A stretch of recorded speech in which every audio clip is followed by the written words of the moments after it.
start. So Oh, right. yeah. Tell me when. Okay, thank you, Vicky, for talking to us about your experiences with human services. I understand you've been a service user for many, many years, since your childhood. Can you tell us something about how you found your contact with human services? Well, it depended on which service it was, to be specific, and the type of support or what they were trying to do. I've had good experiences and I've had really bad ones, and I've had ones that were just in the middle and kind of a waste of time. I've had experience with, initially with child safety when I was 5. And from all, that was pretty useless, and there was no ongoing support for Mum or me. The police back then and their service, that was pretty, useless as well. Oh, not helpful. But then that's like, 25 years now. So it shows that child safety's changed a lot since then, because I had contacted with them again about 4 years ago in regards to my daughter and my husband and domestic violence and stuff. I was very lucky they never took her out of my care, but I did have to work with them, and but they are a lot more supportive, I guess you could say, overall than what they were 25 years ago. My experience still with them was pretty poor this time around as well, but that's just because I found they didn't want to acknowledge certain facts of the case. And even though I was telling him that what I needed was practical help, to get furniture or plates to eat off and cutlery and cups, they were interested in sending me to cooking classes and budgeting classes, and that was really it, and making me do things that I was already doing, actually, because I was already seeing a psychologist and already doing counselling. And so really they did nothing for me because I was already doing everything that they required, but we went through the process. Case planning meetings with them were very, what's the word? Well, the first one went really badly because the support person I took just agreed with everything that they said, and it was terrible. The second one, they just threatened me over and over that if my husband had contact with my daughter, that they would take her. I ended up walking out on that meeting. And the third one went really, really well because I had a member of Finn attend with me. And the DV counsellor referred me to Finn, which was really helpful. And from there, everything went a lot smoother. Child safety was more approachable. And it was good. And I was more informed with how child safety works and what they can and can't kind of do. By attending Finn and their support meetings and stuff, so that was good. I've been to a lot of children counsellors as a child, and some of them are good, others are not good. It just depends on the type of counselling they want to provide or what they want to focus on. I've been to some youth groups, which I'm sure they've developed a lot more in the last 10 years than what they were back then. Weren't very beneficial to me, only because I'd go there and I'd realise that my situation or home life was not as bad as I thought it was. There were people living in really bad situations, but they were good. They would take us out and do fun activities as youth, the youth group services. So anything else? I'm rambling. So. No, it's okay. I find a good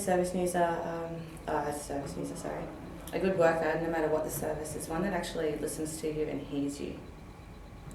There's a difference between listening and taking notes and kind of going, we're aware of that, or we'll just put it over there, or we'll use that against you, or different things, to one that actually listens and hears you, because they put the time and effort in to help you work out what you can do, if it's something that only you can fix, or if there's other things that can be done, they actually help you implement it all, which is beneficial. And I think the ones that hear and listen, they also seem to recognise that even though, for an example, yes, I've gone through domestic violence, every single person's experience of domestic violence is different. So I understand that they have, the circle of violence and all of that stuff, but how people experience it and what they experience is different, and they acknowledge the whole of who you are and not put you into the category of, well, that's just DV. we'll just deal with that as DV. They break it down more to what you are, to who you are. Yeah. I don't know. It was really good last time with the video to bore me into it. So, listening, you think, is the most important thing? And hearing. And Yeah. hearing, yes. Yes. I mean, active listening, I Yes. think the Yes. textbooks call it. Yes. What other good qualities are there of human service workers?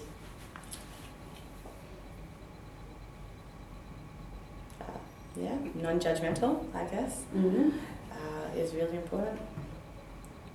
And yeah, no, really, it comes down to active listening and then making a plan, or, you know, choosing their type of therapy or whatever, depending where you are, what they're going to do, or their case plan, when they do their case plan. Because if they've really heard you and listened to you, they'll note that, yeah, okay, this is the situation, but these facts don't apply, even though they would to a majority of these people in the situation, but these factors do, and then we'll add this in because, you know, there's been a bit of this as well, and they make a more comprehensive plan to the individual.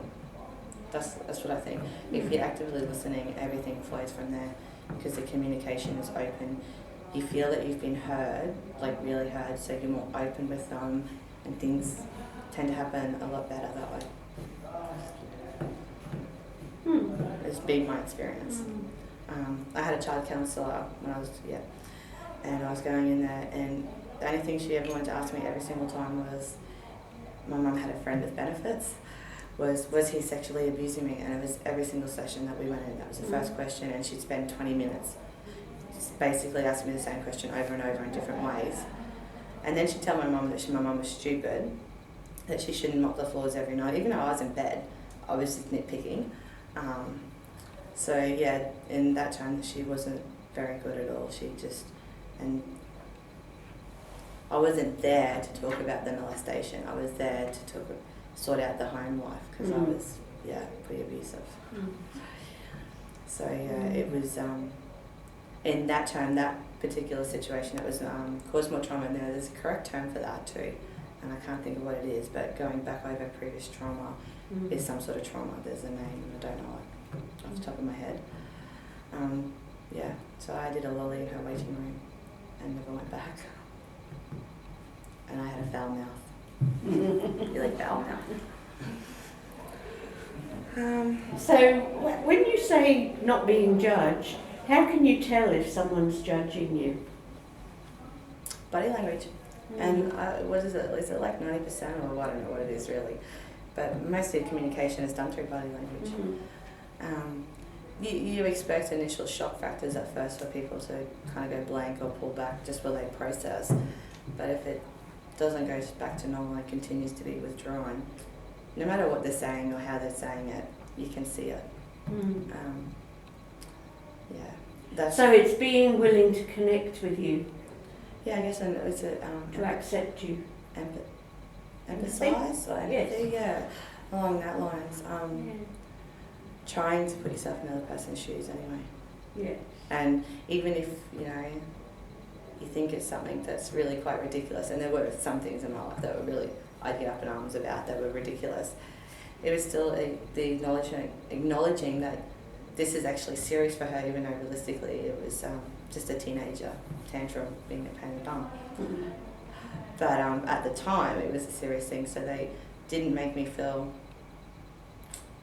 like I was just being a spoiled brat or anything like that. They sort of validated that this is how I felt about the situation, and what do we, then moved on to, well, the situation isn't going to change, but how can we change how you react to it, or make it impact you less or the family less? Because my tantrums were pretty.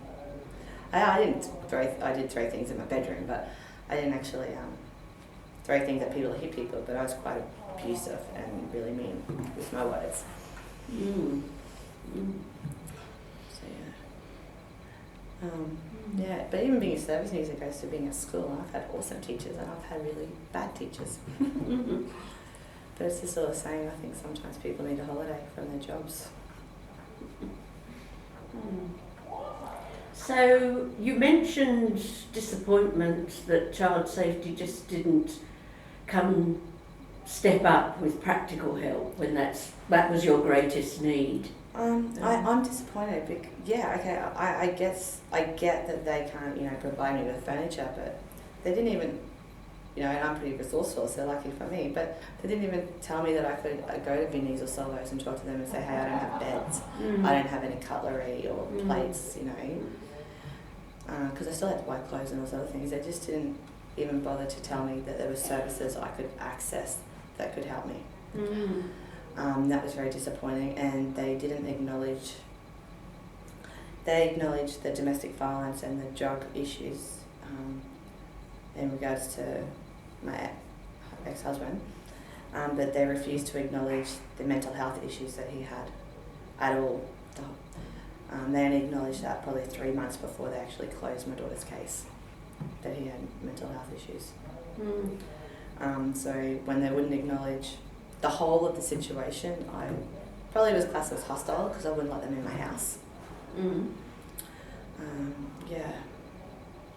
And I wouldn't tell them anything by the bare minimum of what I had to say. Which is why I'm pretty sure that the police came through and went through every cupboard, literally every cupboard, bathroom, every cupboard, everything in my house. Asked 110 questions about what my daughter ate, and because there's no baby food in jars, and I'm like, I make it, so they go to the fridge to look for a maid, and I'm like, At this point she's 1, so kids are on finger food by that point. So I just make dinner and give her finger food. Yeah, it was a very, that was invasive, because you can't stop the police. Yeah. And I'm pretty sure only 2 people knew where I lived, child safety and my mother. And Mum had a key to my house, so it's not like she needed to. And I'm sure that's because I wouldn't let them in my house. So that's okay. So you've been involved with Finn off and on for a few years now. Yes. Yes. Yeah. What would you like to tell people about Finn? I think Finn's really good. They really understand the legislations around child safety and the practice frame that they need to work from and the procedures they need to follow and how all that goes, which is really good to people who have no idea and think they're helping themselves, and sometimes they're not helping themselves because they don't understand what's going on. But they're good in, they will come with you to court dates if that's something you have to do, which I've never done, or to family case meetings, what do they call those? Yeah, case meetings, planning meetings, whatever they are. They've got heaps of different types. Then they've got the support group, the drop-in groups, which is really good. You can go there, and I've had things that have shocked the bejesus out of me, and I think I've been able to sit there pretty calmly and not let people know that I was shocked and gobsmacked. Which goes to reinforce that that's the atmosphere that Finn puts off, so everyone in there follows it, and it is really non-judgmental. It does not matter what your circumstances are, they will still provide you with support and the knowledge or information that you need at all times. And it's really nice when you're going through an emotional time, because everyone's emotional when it's about their children. So, yeah. And then there's other things with Finn, like Finn's been doing some work with child safety, and they've were asked to collaborate. Can't pronounce that. They were asked to assist with the development of a little short DVD that they want to make for parents that are going to work with child safety.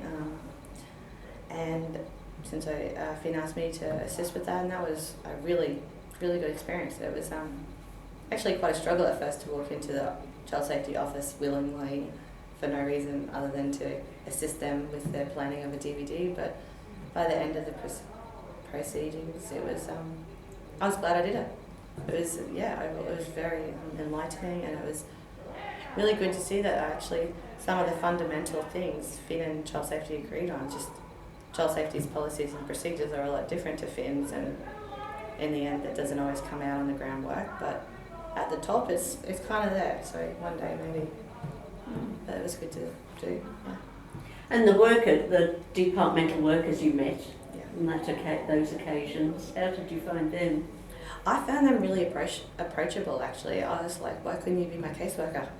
And you could actually talk to them, and they didn't seem to judge you for the situation you were in either, which is something else I found with my caseworker. She seemed to judge me for that, or re-victimise me actually. But yeah, they listened to the whole thing. I found them very approachable and knowledgeable. So I asked them questions so I know what to do in certain circumstances in the future, if God forbid they happen. But yeah. And what else have you done with Finn? I've gone out to the JCE and spoken to a class that is doing, I think it's Values and Ethical module, about being a service user. That experience was actually very interesting. I really enjoyed that. I was really nervous to start with and kind of didn't want to do it. But I did because I said I would. And yeah, hopefully these guys, when they finish their degrees, are really good workers because they were open to hearing what was being said to them. So, and it was, yeah, again, they weren't even judgmental. They were, yeah, that was yeah, I really enjoyed doing that. I was glad Finn asked me to, actually. So, yeah. And did that surprise you that they weren't judgmental? Yeah, it did. Yeah, massively. Because, yeah, that's been a lot of my experiences. Yeah. And what about your future? How do you see your future? Oh, that's hanging on a limb at the moment. I don't want to go there. Oh, right, okay. What I would like to do, and I don't know if I can, is to, in the next 2 to 3 years, go to university and start doing my social worker degree. But that's pending a few other things that so we'll wait and see, but that's my plans. I think I have had a lifetime of experiences of all sorts of different kinds that I think, yeah, I could be an okay worker. I don't know that I want to work with children specifically because that's stressful, but I think young adults or adults, depending, I think it would be worth looking into. And if you think that being non-judgmental is important, and you've been quite shocked with some of the stories you've heard at Finn meetings, how easy do you think you'd find it to be non-judgmental as a social worker? Actually, I don't think it's going to be that hard, really, because I've had a bit of practice now, and going through some of the stuff that I've gone through and seeing certain things, it's always and going to the Finn meetings has reinforced that it's important to take a couple of moments before you even think to open your mouth, because everyone's experiences and situations are completely different. So even though they've just told you something that has just gobsmacked you and you completely think is wrong or disagree and just can't comprehend how it could happen, it reminds you to just to stop, because they've only told you one tiny little fraction of their story, not enough for you to have a full picture of who they are or what they've been through or what their situation is at that time. And going to the Finn support group meetings has, I think given me a bit of practical skills in that. In slowing because I have real bad foot and mouth disease, but it's managed to slow my, and I hope teach me to school my face, because I'm normally quite expressional. So yeah. But it's been good. It's been good. It's a real eye-opener, actually. Just to, and then you wonder, how is that person still able to stand up and get dressed every day and go about and keep moving? Because some people, their stories, they are shocking and gobsmacking, and yet they still get up every day and they still keep struggling along and battling for a better life and for what's their basic rights. Yeah.